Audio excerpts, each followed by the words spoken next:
जय श्री कृष्ण सा। पूर्णिमा का पर्व भगवान विष्णु और माँ लक्ष्मी को समर्पित है। हर महीने शुक्ल पक्ष की चतुर्दशी तिथि के अगले दिन पूर्णिमा का त्योहार मनाया जाता है। इस दिन श्री हरि और माँ लक्ष्मी की आराधना करने से व्यक्ति की हर इच्छा पूर्ण होती है और जीवन में खुशियों का आगमन होता है। पूर्णिमा व्रत की कथा।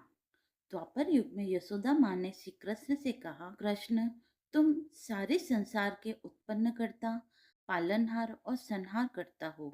आज मुझे कोई ऐसा व्रत बतलाओ जिसको करने से मृत्यु लोक में भी स्त्रियों को विधवा होने का भय न रहे तथा यह व्रत सभी मनुष्यों की मनोकामना पूर्ण करने वाला हो। श्री कृष्ण ने कहा, माता, आपने अति सुंदर प्रश्न किया है। मैं आपको एक ऐसे व्रत के बारे में विस्तार से बताता हूँ। सौभाग्य की प्राप्ति के लिए स्त्रियों को 32 पूर्णमासी के व्रत को करना चाहिए। इस व्रत को करने से स्त्रियों को सौभाग्य की प्राप्ति होती है। यह व्रत अत्यंत सौभाग्य देने वाला और भगवान शिव के प्रति भक्ति को बढ़ाने वाला है। यशोदा जी कहने लगी, कृष्ण, प्रथम इस व्रत को मृत्यु लोक में किसने किया था? इसके विषय में विस्तार से मुझे बतलाओ। कृष्ण कहने लगे, इस भूमंडल पर अनेक प्रकार के रत्नों से परिपूर्ण कातिका नाम की एक नगरी थी। वहाँ चंद्रहास नामक राजा राज्य करता था। उसी राज्य में धनेश्वर नाम का एक ब्राह्मण था और उसकी पत्नी बहुत ही सुंदर थी। दोनों ही उस नगरी में बड़े प्रेम से रहते थे। घर में धन धान्य आदि की कोई कमी न थी, परंतु उनको बहुत बड़ा दुख था कि उन्हें कोई संतान न थी। एक समय एक बड़ा योगी उनकी नगरी में आया। वह योगी उस ब्राह्मण के घर को छोड़कर अन्य सभी घरों से भिक्षा लेकर भोजन किया करता था। वह रूपमती से कभी भिक्षा नहीं लेता था। एक दिन वह योगी रूपमती से भिक्षा न लेकर किसी अन्य घर से भिक्षा लेकर गंगा किनारे जाकर भिक्षण को प्रेम पूर्वक ग्रहण करने लगा कि धनेश्वर ने योगी का यह सब कार्य देख लिया। अपनी भिक्षा के अनादर से दुखी होकर धनेश्वर योगी से बोला, महात्मन, आप सब घरों से भिक्षा लेते हैं, परंतु आप मेरे घर की भिक्षा कभी नहीं लेते। इसका कारण क्या है? योगी ने कहा, निसंतान के घर की भीख पतितों के अन्न के तुल्य होती है और जो पतितों का अन्न खाता है वह भी पतित हो जाता है। क्योंकि तुम निसंतान हो, इसीलिए पतित हो जाने के भय से मैं तुम्हारे घर की भिक्षा नहीं लेता। धनेश्वर योगी की यह बात सुनकर बहुत दुखी हुआ और हाथ जोड़कर योगी के पैरों में गिर गया और कहने लगा, महाराज, यदि ऐसा है तो आप पुत्र प्राप्ति का उपाय बतलाइए। आप सर्वज्ञानी हैं, मुझ पर कृपा कीजिए। हे भगवान, मेरे घर में धन की कोई कमी नहीं है, परंतु मैं पुत्र न होने के कारण अत्यंत दुखी हूँ। आप मेरे इस दुख का हरण करें। आप सामर्थ्यवान हैं। यह सुनकर योगी कहने लगे, हे ब्राह्मण, तुम चंडी की आराधना करो। घर आकर उसने अपनी पत्नी से सब वृत्तांत कहा और स्वयं तप करने के लिए वन में चला गया। वन में जाकर उसने चंडी की उपासना की और उपवास किए। चंडी ने 16वें दिन उसको स्वप्न में दर्शन दिए और कहा, हे धनेश्वर, जा, तेरे घर पुत्र होगा, परंतु वह 16 वर्ष की आयु में ही मृत्यु को प्राप्त हो जाएगा। यदि तुम दोनों पति पत्नी 32 पूर्णमासियों का व्रत विधि पूर्वक करोगे तो वह दीर्घ आयु हो जाएगा। जितनी तुम्हारे सामर्थ्य हो, आटे के दिए बनाकर शिवजी भगवान का पूजन करना, परंतु पूर्णमासी के व्रत 32 होने चाहिए। प्रातःकाल होने पर इस स्थान के समीप तुम्हें एक आम का वृक्ष दिखाई देगा। उस पर चढ़कर तुम एक फल तोड़कर शीघ्र ही अपने घर चले जाना और अपनी पत्नी से वह वृतांत कहना और ऋतु स्नान के पश्चात वह स्वच्छ होकर श्री शंकर भगवान का ध्यान करके उस फल को खा लेगी। ब्राह्मण प्रातःकाल उठा तो उसने एक स्थान के पास ही आम का वृक्ष देखा जिस पर एक अत्यंत सुंदर आम का फल लगा हुआ था। उस ब्राह्मण ने उस आम के वृक्ष पर चढ़कर फल को तोड़ने का प्रयत्न किया, परंतु वृक्ष पर कई बार प्रयत्न करने पर भी वह नहीं चढ़ पाया। तब उस ब्राह्मण को बहुत चिंता हुई।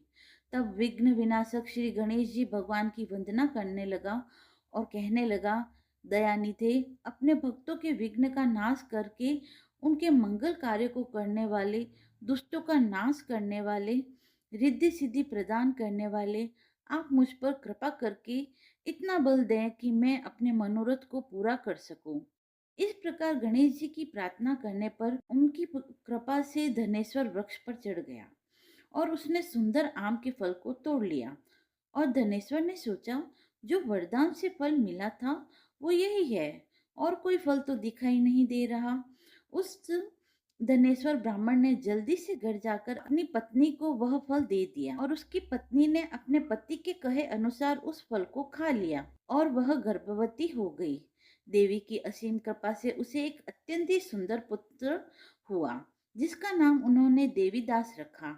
माता पिता के हर्ष और शोक के साथ वह बालक चंद्रमा की भांति सुंदर, सुशील और पढ़ने में बहुत ही निपुण था। दुर्गा माँ की आज्ञा के अनुसार उसकी माँ ने 32 पूर्णमासी का व्रत रखना आरंभ कर दिया, जिससे उसका पुत्र बड़ी आयु वाला हो जाए।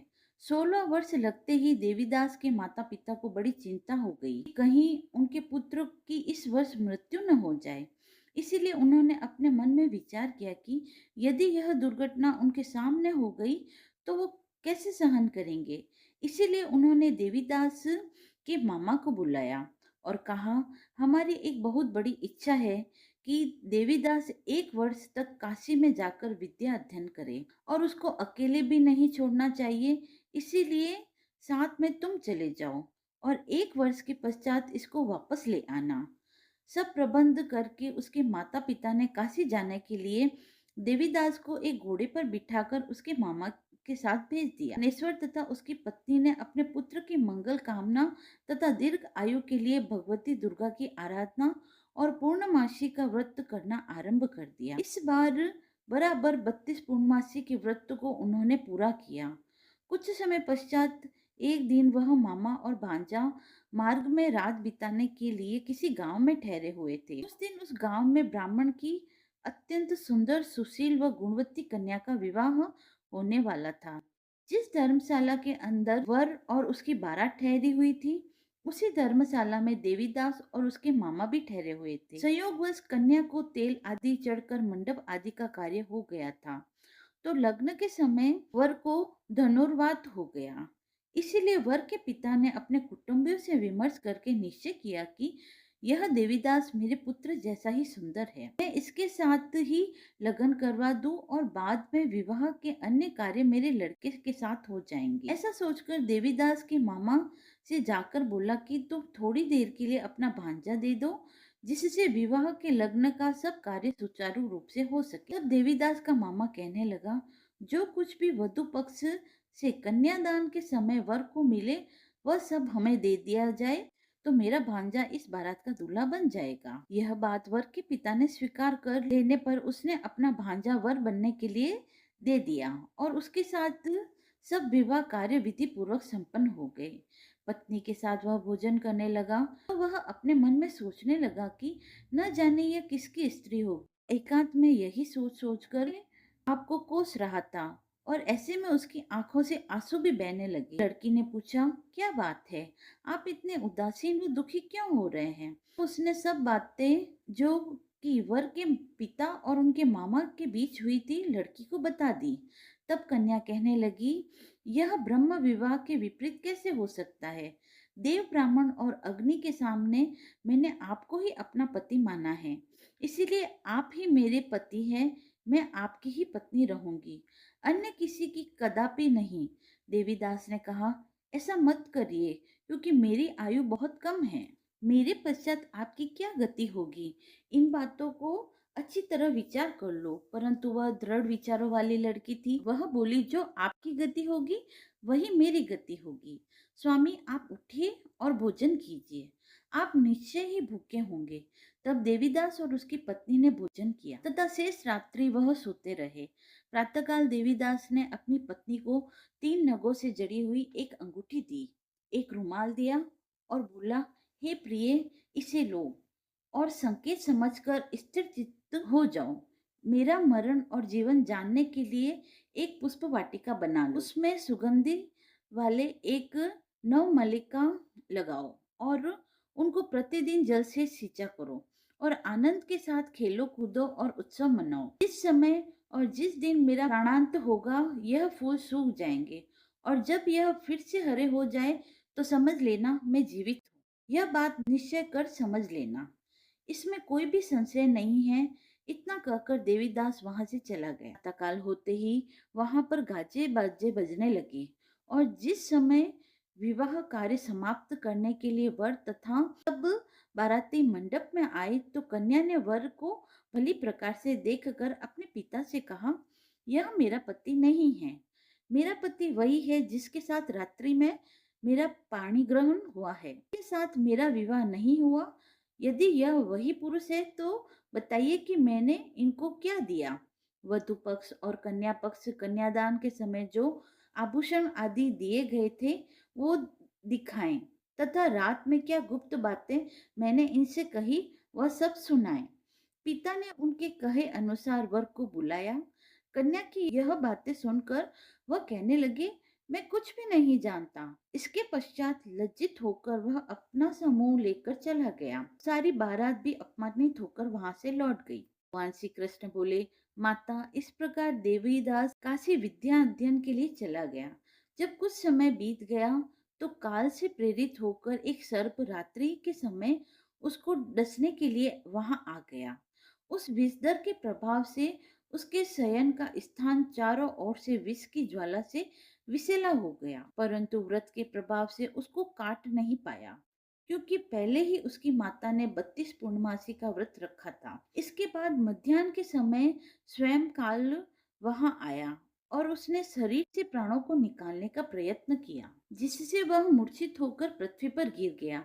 उसी समय माता पार्वती के साथ भगवान शंकर वहां आ गए और मूर्छित दशा में देखकर माता पार्वती जी ने शंकर जी से प्रार्थना की, हे महाराज, इस बालक की माता ने पहले ही 32 पूर्णमासी का व्रत पूरा कर लिया था, जिसके प्रभाव से आप इसको प्राणदान दें। भवानी के कहने पर भक्त वत्सल भगवान शिव जी ने उसको प्राणदान दे दिया। इस व्रत के प्रभाव से काल को भी पीछे हटना पड़ा और देवीदास स्वस्थ होकर बैठ गया। उधर उसकी पत्नी उसके पिता से कहने लगी, पिताजी, मेरे पति जीवित है, आप उनको ढूंढिए। जब 16 वर्ष व्यतीत हो गया तो देवीदास भी अपने मामा के साथ काशी से चल दिया। इधर उसके ससुर उसको ढूंढने के लिए अपने घर से जाने वाले ही थे कि वह दोनों मामा भांजा वहां पर आ गए। उनको आया देखकर उसके ससुर को बहुत प्रसन्नता हुई और वह उन्हें अपने घर ले गए। उस समय नगर के निवासी भी वहां इकट्ठे हो गए और सबने निश्चय किया कि अवश्य ही इसी बालक के साथ कन्या का विवाह हुआ था। उस बालक को कन्या ने जब देखा तो पहचान लिया कि यह तो वही है जो संकेत करके गया था। तदोपरांत सब कहने लगे, भला हुआ यह आ गया, और सब नगरवासियों ने आनंद मनाया। कुछ दिन बाद देवीदास ने अपनी पत्नी और मामा के साथ अपने ससुर के घर से बहुत सारे उपहार लेकर अपने माता पिता की घर की तरफ प्रस्थान किया। जब वह अपने गांव के निकट पहुंच गए तो कई लोगों ने उसे देखकर उसके माता पिता को पहले ही खबर दे दी कि तुम्हारा पुत्र देवीदास अपनी पत्नी और मामा के सहित आया है। ऐसा समाचार सुनकर माता पिता को विश्वास नहीं हुआ। तो जब और लोगों ने भी आकर यही बात कही तो उन्हें बहुत ही आश्चर्य हुआ। लेकिन थोड़ी देर में देवीदास ने आकर अपने माता पिता के चरणों में अपना सर रखकर प्रणाम किया और उसकी पत्नी ने अपने सास ससुर के चरणों को स्पर्श किया तो माता पिता ने अपने पुत्र और पुत्र वधू को हृदय से लगा लिया। दोनों की आंखों में प्रेम अश्रु बह चले। अपने पुत्र और पुत्र वधू के आने की खुशी में धनेश्वर ने बड़ा ही भारी उत्सव किया और ब्राह्मणों को दान दक्षिणा देकर प्रसन्न किया। श्री कृष्ण भगवान कहने लगे, इस प्रकार धनेश्वर 32 पूर्णमासी के व्रत के प्रभाव से पुत्रवान हो गया। जो भी स्त्रियां 32 पूर्णमासी के व्रत को करती है वे जन्म जन्मांतर में वैधव्य का दुख नहीं भोगती और सदैव सौभाग्यवती रहती है। धन्यवाद।